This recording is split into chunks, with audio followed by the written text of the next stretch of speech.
Hello, mon nom est Florence Vie, je suis mentor dans le domaine de l'évolution spirituelle au féminin, fondatrice de Révèle ta magie.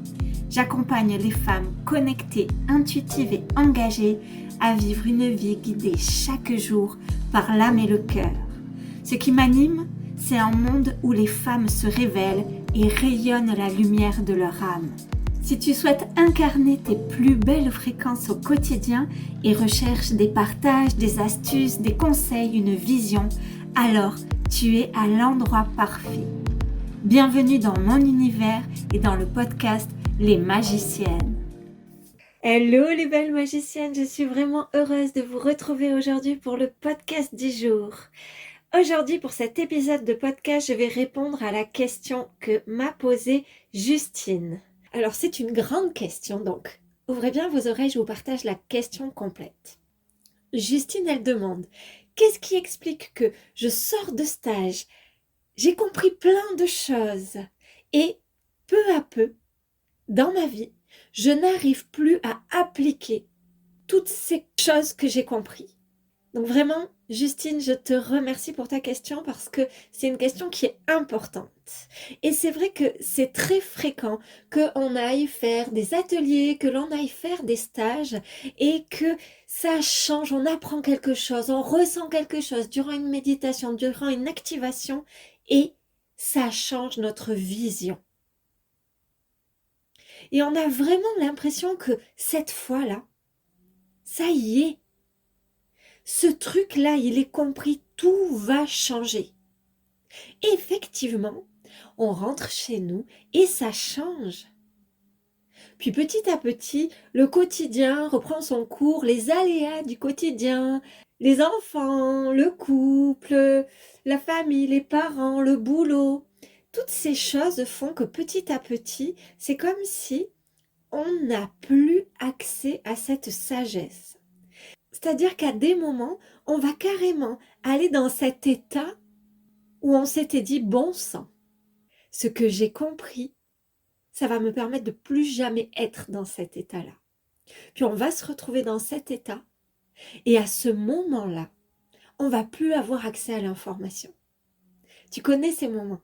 Ces moments où tu as vraiment compris ce truc de dingue et où tu te dis ah ouais mais là si jamais ça se reproduisait, je ferais comme ci, je ferais comme ça. Si jamais, un tel me parlait comme ça, plutôt que de le prendre pour moi, je pourrais voir que c'est un jeu de miroir. Je pourrais vraiment voir qu'il y a un enseignement derrière, que ce qui me déclenche peut vraiment aller rencontrer cette petite fille blessée en moi, que c'est cette opportunité parfaite pour aller l'apaiser. Puis, ça se produit. Cette personne nous dit quelque chose qui nous déclenche et juste on est fâché. Et juste, on n'arrive pas à se sentir suffisamment connecté à notre sagesse pour avoir cette ressource-là. Et pire même des fois, on sait qu'on le sait et on dit non mais là c'est bon quoi. Là, elle m'a tellement saoulée. Je ne sais pas si tu connais ces moments-là. Moi, je les ai tellement connus et c'est quelque chose qui m'a vraiment fait réfléchir. De me dire, ok, mais en fait, je ne vais pas toute ma vie faire des stages. Je ne vais pas passer mon quotidien, mes journées dans des espaces où les gens sont super bienveillants, les gens sont dans l'ouverture de cœur. En fait, je veux aller connecter des apprentissages, renforcer des choses en moi pour l'appliquer dans mon quotidien. Je veux pas que ça soit une fuite de ma réalité. Je veux que ça soit un espace où je grandis quelque chose pour le ramener dans ma vie. Alors, je vais répondre à ta question, Justine. C'est qu'est-ce qui explique ça? Et pour y répondre, vous le savez, moi j'aime bien aller chercher les enseignements alchimiques des arcanes de tarot. Alors je précise alchimique parce que j'ai eu quelques messages qui me disaient mais c'est fou parce que moi dans ma formation avec Jodorowsky ou dans ma formation sur le tarot divinatoire, j'ai pas du tout vu que l'impératrice elle était comme ci ou que la roue de fortune elle était comme ça. Ici, on parle d'alchimie du tarot. Qu'est-ce que c'est l'alchimie du tarot? C'est considérer que le tarot, c'est une sorte de manuel qui vient nous permettre, qui vient te permettre de te souvenir de combien tu es une âme et que, En te souvenant de ça, tu peux changer ton regard sur ta réalité et reprendre conscience d'à quel point c'est toi qui crée ce que tu vis. Évidemment, je refais cette petite parenthèse parce qu'elle est vraiment importante. Si là, toi qui m'écoutes en ce moment, tu vis des choses qui sont vraiment difficiles, des choses qui ne sont pas de ton ressort, tu vis une perte, tu vis quelque chose qui est vraiment pas simple, une maladie. Je ne suis pas en train de te dire que si tu vis ça, c'est que tu l'as créé. Ce que je suis en train de te dire, c'est que tu peux choisir. Et c'est là notre grand pouvoir, même quand c'est difficile. Tu peux choisir la manière dont tu vas traverser ça. Et ton grand pouvoir réside dans cette posture-là.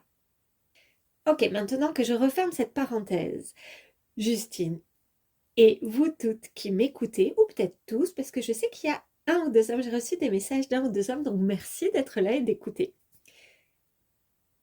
On va éclairer cette question-là du qu'est-ce qui explique que j'arrive à comprendre des choses quand je suis en stage, quand je suis en atelier, puis dans mon quotidien, j'arrive plus à les appliquer quand la routine du quotidien reprend le dessus. On va expliquer ça avec l'éclairage de l'arcane 9, qui est l'arcane de l'ermite. L'arcane 9, l'arcane de l'ermite, tu sais, c'est cette sorte de vieil homme un peu courbé qui porte une lanterne. Il a le dos vraiment comme un peu courbé et puis la tête qui rentre un peu dans les épaules et il porte cette lanterne et cette lanterne, elle semble pas vraiment diffuser une grande lumière à l'extérieur, elle semble vraiment rayonner. Ce qui explique aujourd'hui que c'est difficile pour toi de ramener ce que tu apprends dans des stages, je dis stages, mais ça peut être des ateliers, une formation, une cérémonie, hein, on s'entend, hein. C'est que tu grandis dans ces moments-là ta puissance circonstancielle. Alors que l'invitation serait plutôt de grandir ta puissance personnelle, c'est-à-dire ta puissance intérieure. Qu'est-ce qui fait que c'est simple de cultiver l'amour, d'être bienveillant pour soi, de se livrer, d'oser se montrer tel que nous sommes, vulnérables, dans des espaces comme les lieux de stage, d'ateliers, de développement spirituel, de développement personnel. C'est parce que tout le monde vibre ça. Tout le monde a plus ou moins la même vision, les mêmes attentes et dans la même démarche. On est donc dans un cadre super privilégié. Et c'est génial parce que grâce à ce cadre super privilégié, on peut grandir notre puissance personnelle en commençant à se livrer et à se défaire de toutes nos protections. Nos protections, en fait, elles sont là pour quoi? Elles sont là pour nous éviter de souffrir. Si tu mets des protections en place, c'est tout simplement parce qu'à l'intérieur de toi, tu n'as pas conscience que tu pourrais passer à travers cette chose-là. Par exemple, si tu n'arrives pas à ouvrir ton cœur lorsque tu es dans une relation, c'est-à-dire tu rencontres un homme ou une femme et il y a plein de protections à l'intérieur de toi. Alors, tu n'arrives pas vraiment à te livrer. Alors, tu t'attends vraiment à ce que ça ne marche pas et déjà, tu vois, tu te protèges de ça. C'est qu'à l'intérieur de toi, il y a quelque chose qui dit « je m'en remettrai pas si cette personne me fait souffrir ». Je veux pas souffrir parce que quand je souffre, c'est vraiment, j'arrive pas à dépasser ça. La protection, c'est quelque chose que l'on met en place parce que on n'a pas totalement confiance en notre capacité. Donc évidemment, dans un stage, dans un atelier, une cérémonie, une formation, peu importe, dans un espace où toutes les conditions sont réunies pour que ça se passe bien et que tout le monde partage les mêmes valeurs, ça va être beaucoup plus facile d'enlever mes protections et de montrer ma vulnérabilité. Mais le but, c'est que lorsque j'enlève mes protections, je ne vais pas juste me contenter de vivre ces choses-là. Je vais aller grandir ma puissance intérieure. Je vais aller observer à quel point je suis en capacité de traverser la déception, de traverser ce que moi je vais considérer être l'échec, de traverser la peur d'être jugée. Si je grandis pas cette puissance et que je suis comme dans une grande baignoire où l'eau elle est bonne et puis je barbote et puis je me soucie de rien, alors je vais toujours avoir besoin pour me détendre de ce bain avec cette eau toute tiède dans laquelle je suis bien. Non, l'idée, c'est vraiment de renforcer ma capacité à me détendre, pour pouvoir me détendre d'abord dans un espace où c'est privilégié, type un stage, un atelier, puis peu à peu, continuer à ancrer ça dans le quotidien. Ce que je dis aux femmes que j'accompagne, c'est que le secret de la puissance personnelle, c'est l'expérience. Ce que l'on conscientise, c'est juste conscientiser dans le mental. Ce que l'on apprend, c'est juste conscientiser dans le mental. Sentir mon cœur qui s'ouvre et connecter cet amour, c'est comme un jardin qui se cultive. Si juste je suis là, ah waouh, l'amour c'est top. Puis que je vais pas continuer à cultiver ça, que je vais pas continuer à oser me dévoiler petit à petit pour sentir que oui, ça fait mal si je suis jugée. Puis en fait, ça va. Je suis pas morte de ça. Oh là là, ça fait mal quand je suis déçue. Mais en fait, ça va. En fait, ça va, on s'en remet. Oh là là, cet échec, ce serait terrible si je le vis. Ah ben tiens, ça s'est pas passé comme je voulais, mais finalement j'ai appris des choses. À partir du moment où je commence à grandir ça, je grandis ma puissance personnelle. Les stages, les ateliers, les cérémonies, c'est comme des espaces où je vais aller apprendre à encore plus grandir ma puissance personnelle dans un espace propice à cela. C'est ce qui change tout. Si je vais dans ces espaces en me disant ça va être juste un bon moment pour moi, c'est ok, chacun fait comme il veut. Mais il y a des fortes chances qu'une fois que je rentre chez moi, petit à petit, ça devient de moins en moins présent en moi. J'ai le sentiment de le perdre jusqu'à plus avoir accès à ça. Parce que en dehors de ces stages, je dois grandir ma puissance personnelle, ma puissance intérieure, pour ne plus dépendre d'une puissance circonstancielle, qui est le lieu propice du stage. Donc concrètement, lorsque l'on va à des stages, des formations, des ateliers, on va apprendre des choses. Mais ces choses, elles ne sont pas juste faites pour être vécues en atelier, en stage, en cérémonie, elles sont faites pour être appliquées dans le quotidien. Ok, j'ai appris que tout ce qui me déclenche chez l'autre, eh bien c'est quelque chose en moi que j'arrive pas à accepter. Ok, mais je commence à regarder, tiens, dans mon quotidien, là, je suis vraiment déclenchée. Et je commence à donner de l'amour à cette partie de moi qui est blessée à l'intérieur, que j'arrive pas à accepter, dont j'ai honte. Puis je fais vraiment ce travail-là. Je pose vraiment cette intention de m'accompagner dans ce processus. Et c'est là que ça se transforme. Le développement spirituel, c'est un peu comme tout. Et j'adore, moi je suis une grande fan d'Alexandre Astier et il expliquait ça sur quelque chose comme être bon et être doué. Et il disait, alors c'est plus exactement ces mots, mais il disait, tu vois, au début, bah, tu veux refaire la recette de tel ou tel grand chef cuistot, puis au début, bah, tu as ta recette et tu la suis à la lettre. Puis si tu n'étais pas un bon cuisinier, si tu commences à dire, ah, je vais rajouter ci, je vais rajouter ça, il y a moyen que ta recette, elle soit pas bonne. Donc au début, c'est comme tu le suis à la lettre, tu es en train de poser l'intention de chaque étape, de les respecter, d'aller visiter ça jusqu'au moment où tu n'as juste plus besoin de la recette. Et tu as tellement une conscience, on pourrait dire comme une intelligence culinaire et créative, que tu vas pouvoir te dire, ah bon, sans ça, j'ai envie de le rajouter. Et c'est là que ça devient un art, la cuisine. Et ben c'est pareil pour le développement spirituel, pour l'évolution spirituelle. Les stages, ces espaces, c'est des endroits où tu vas aller connecter des enseignements. Puis ces enseignements, l'idée, c'est de les appliquer dans ton quotidien. De sorte de grandir cette fameuse puissance personnelle. Pour reprendre la métaphore du cuisinier, ben, sa puissance personnelle, c'est ce moment où son intelligence culinaire et créative, elle est grande et vraiment développée. Avant ça, il faut poser l'intention de mettre en place. Petit à petit, plus tu fais ça, plus c'est évident que quand tu fais des stages, tu te dis, oh bon sang, ce déclic-là que je viens d'avoir, je me le garde. Je vais l'appliquer. Ce que tu peux faire, ce que souvent j'ai dit aux femmes qui suivaient mes ateliers, mes stages, c'est tu prends un truc, le truc qui t'a parlé, puis tu le mets en place.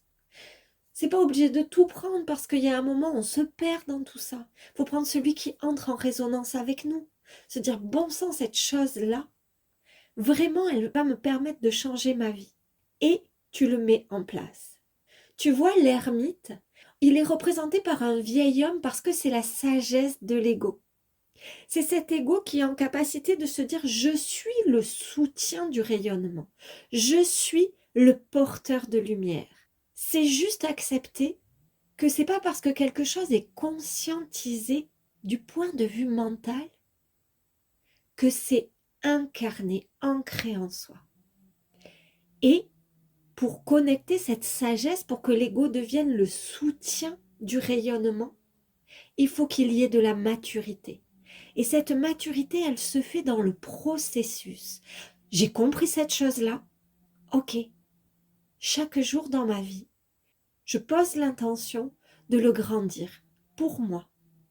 J'ai compris que tous les jugements que je portais à l'extérieur de moi, c'était un soutien pour que je puisse me dire, tiens, il y a cette partie de moi encore que j'arrive pas à accepter. Ok. Alors plutôt que de me dire, non, mais moi c'est bon, je juge plus, j'ai vraiment compris ça. Je me dis, ok, non, là je suis encore en train de juger. Ok, qu'est-ce que ça éclaire chez moi? Puis plutôt que de donner de l'énergie à ce jugement, je vais pouvoir aller me dire, qu'est-ce qui chez moi est blessé? Qu'est-ce que je ne m'autorise pas à être? Qu'est-ce que je ne me permets pas de penser? Qu'est-ce que je juge? Qu'est-ce qui en moi me fait encore honte? Et si chaque jour, à chaque fois que je sens un jugement monter, plutôt que de me dire « Ah non, mais moi, non, je ne suis pas le genre de personne qui juge », je me dis « Ok, voilà où j'en suis, c'est pas grave ».